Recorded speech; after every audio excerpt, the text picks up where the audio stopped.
Hey guys, my name is Matthew and I drive a 2002 Pontiac Grand Am. This is my college car.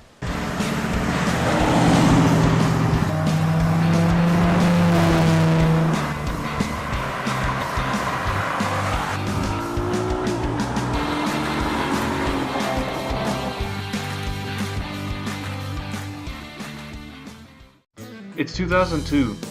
General Motors is everywhere and everything. Little did they know that they would cut 4 brands and file for bankruptcy within a decade. Hello Internet, and welcome to another episode of College Cars. I'm pleased to present to you a product of GM Corporate Engineering, the 2002 Pontiac Grand Am. 3.4 liters of Ram Air V6 Fury. This particular Grand Am sedan belongs to my friend Matthew, who is an electrical engineering major at the University of Alabama. As with all 5th Gen Grand Am GTs, it has the 4T45E 4-speed automatic transmission and the GM LA1 3400 series overhead valve V6. In the Grand Am GT application, the 3400 churns out 175 horsepower and 205 pound-feet of torque on its way to a car and driver tested 7.7 second 0 to 60 time. Those power numbers are weak by today's standards, with modern similar displacement V6s producing 100 more horsepower with ease. However, it was a significant increase from the early engines in the same family.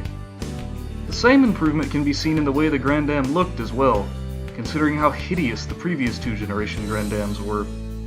Pontiac never strayed from the basic image they created in the 60s, with split grills and a long nose on just about everything they made. This helped the Grand Am achieve better looks than the rest of its in-body family, especially the Chevrolet Malibu of the same era. The Oldsmobile Alero wasn't too bad, but I think the Pontiac achieved the best aesthetic of the bunch.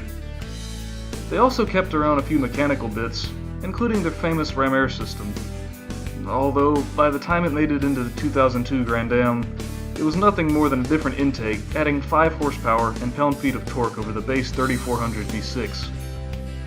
In a way, the 5th Gen Grand Am set the tone for current design language. Everything is angry.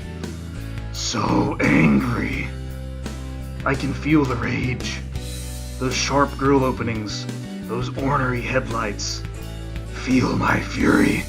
I will eat the Ford Taurus and its soft, round shapes. The inside all faces the driver. No one else matters. Pontiac cares only for who is behind the wheel.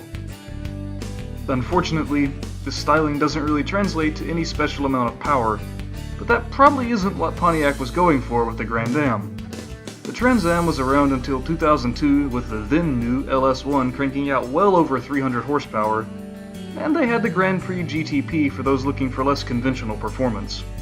The GT trim featured the aforementioned Ram Air intake, slightly more sport-tuned suspension, standard 4-wheel disc brakes, and more aggressive gear ratios. It also added some styling changes, including removing the horizontal bars from the taillights, GT and Ram Air V6 badges, different wheels, and a rear spoiler. I know the first one of those because I have an uncle who owns a 2000 Grand Am GT. During an ice storm, his carport fell on the car and, among other things, broke a taillight. While trawling the junkyard for a replacement, I realized that the broken unit I was carrying, for comparison, was not the same as the taillights on the junkers I was looking at. Matthew's dream car is a 1969 Shelby GT 500.